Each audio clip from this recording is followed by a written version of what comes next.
just called and not chosen. Because sabi niya sa Romans 8:30, and those whom He predestined, He also called. And those whom He called, He also justified. And those whom He justified, He also glorified.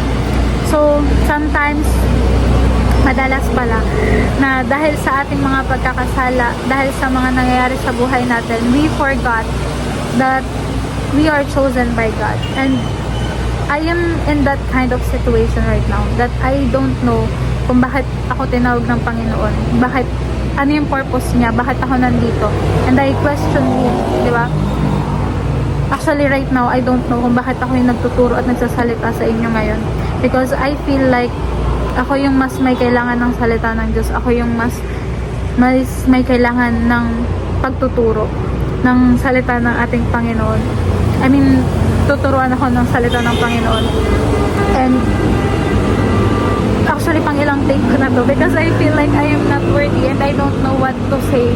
But I believe that God will speak not just to you but also to me. He will speak to us right now, and God called us for His purpose. And sometimes nakakalimutan natin kung ano yung purpose natin because of our sins, our iniquities. Nakakalimutan natin kung bakit tayo nandito, bakit tayo ginagamit ng Panginoon. But yung Diyos na tumawag sa'yo ay yung Diyos na pumili din sa'yo. I believe that God will not just call you just for nothing. Hindi ka niya tatawagin para sa walang kwenta. Hindi ka niya tatawagin, hindi ka niya pipiliin in just a limited time na, oh, pag ganito ka na, okay na ka, hindi ka na part ng kingdom, di ba? O pag naabot mo na to, okay na, magsarili ka na. But God is so good na yung plano niya para sa atin ay pang eternally. God called you and He chose you to be part of His kingdom, to be with Him eternally. Alam mo yung ang buti ng Panginoon no? Na hindi siya yung nag-aantay sa'yo na, Lord, piliin mo na kasi ako. Lord, tawagin mo na kasi ako. But He's the God who will personally come to you. Siya yung personally na tumawag sa'yo. Siya yung personally na lalapit sa'yo para mas magamit ka pa niya.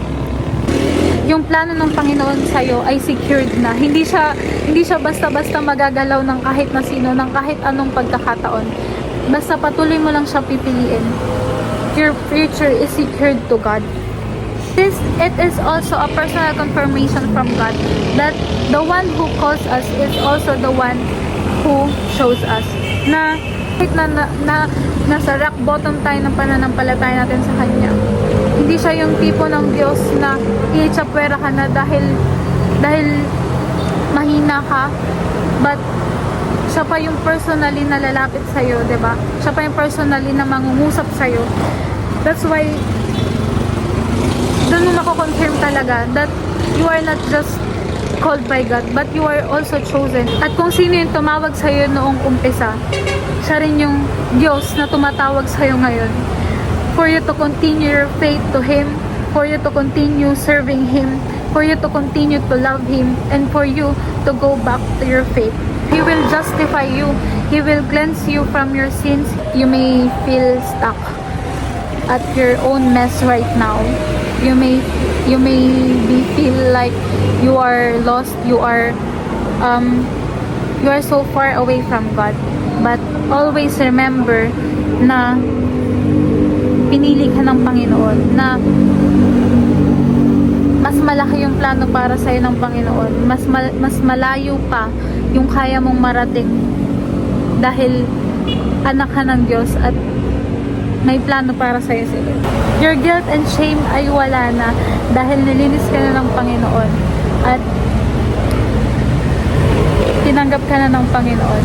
So that's all, and I hope na nag-speak sa ating lahat ang ating Panginoon at sa Kanya lahat ng papuri.